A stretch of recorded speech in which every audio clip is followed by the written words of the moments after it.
આજે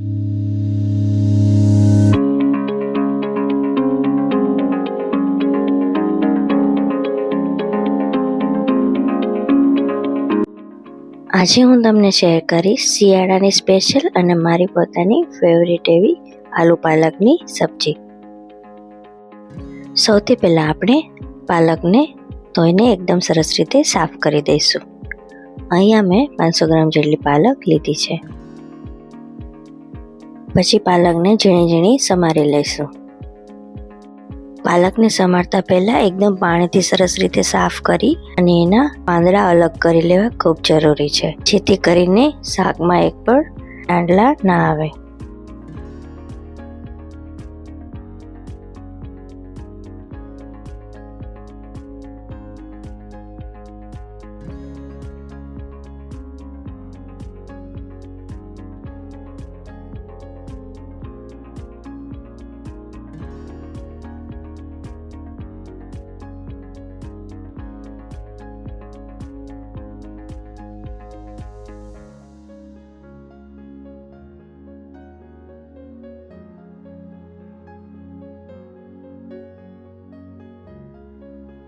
તમે જોઈ શકો છો કે પાલક એકદમ સરસ રીતે સમારાઈ ગઈ છે. પછી આપણે અહીંયા બટેકાની છાલ ઉતારી લઈશું. મેં અહીંયા 3 બટેટા લીધા છે. બટેટાને આપણે મીડિયમ સાઈઝમાં કટ કરી દઈશું.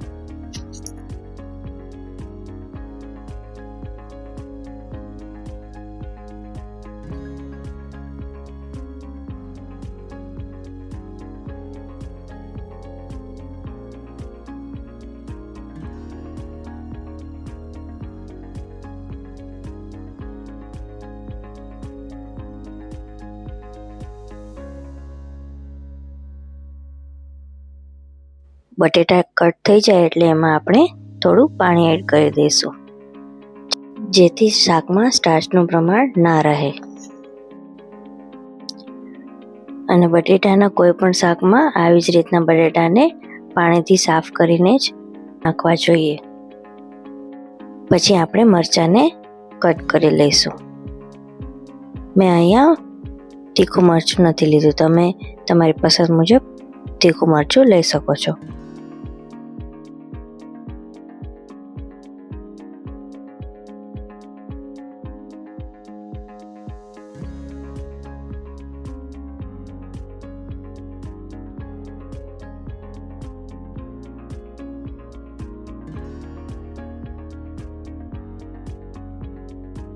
પછી આપણે ડુંગળીને કટ કરી લઈશું. અહીંયા ડુંગળીના મેં એકદમ ઝીણા પીસીસ રાખેલા છે. અને એવી જ રીતના લસણને પણ આપણે કટ કરી દઈશું. બધું કટ થઈ જાય એટલે આપણે હવે વઘાર કરીશું.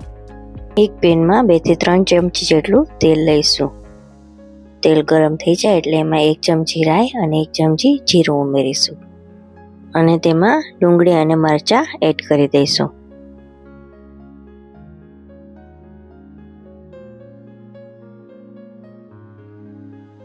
પછી બંનેને મિક્સ કરીને થોડું સાતળી લઈશું.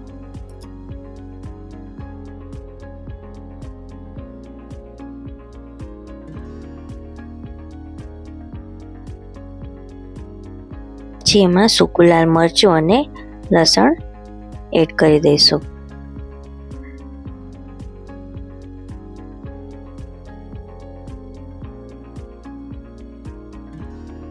અને ફરીથી બધાને મિક્સ કરીને 1 મિનિટ સુધી સાતળી લઈશું.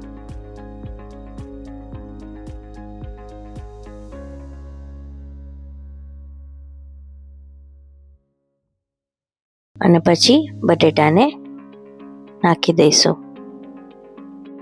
અને પછી બધાને સરસ રીતે મિક્સ કરીને એમાં મસાલા એડ કરીશું.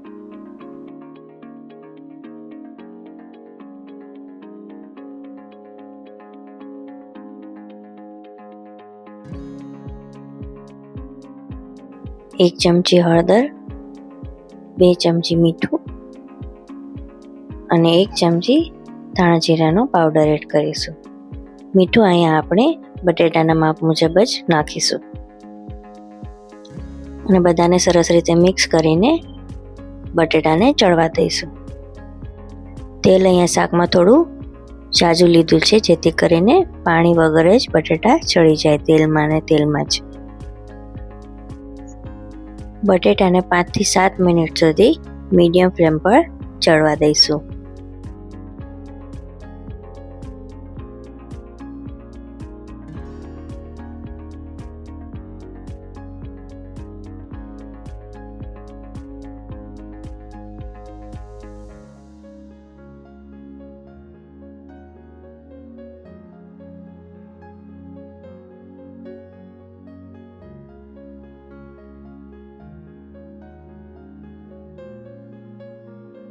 બટેટા એકદમ સરસ રીતે ચડવા આવે એટલે એમાં આપણે ટમેટા એડ કરી દઈશું અને બધાને મિક્સ કરીને લાલ મરચું અને ગરમ મસાલો ઉમેરી દઈશું.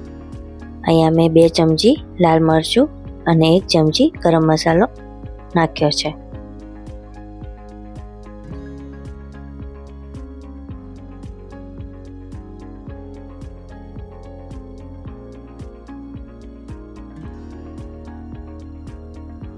પછી એમાં પાલકને ઉમેરી દઈશું અને પાલક ઉમેરીને મિક્સ નથી કરવાની, આપણે ઉપર જ આવી રીતના એમને પાલક રાખી દઈશું.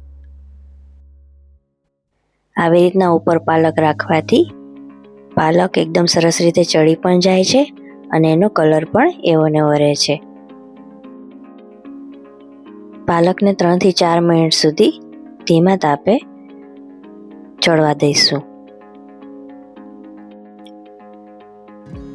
પછી એને ખોલીને મિક્સ કરી દઈશું. તો તમે જોઈ શકો છો કે પાલકનો કલર એવો ને એવો ગ્રીન છે અને સબ્જીનો કલર પણ એકદમ સરસ આવ્યો છે. પછી 1 મિનિટ સુધી ચડવા દઈને ગેસને બંધ કરી લઈશું.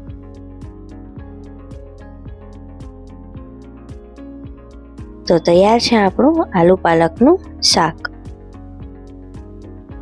તો તમે આ રેસીપી જરૂરથી ટ્રાય કરજો અને સબસ્ક્રાઈબ કરવાનું ભૂલતા નહીં.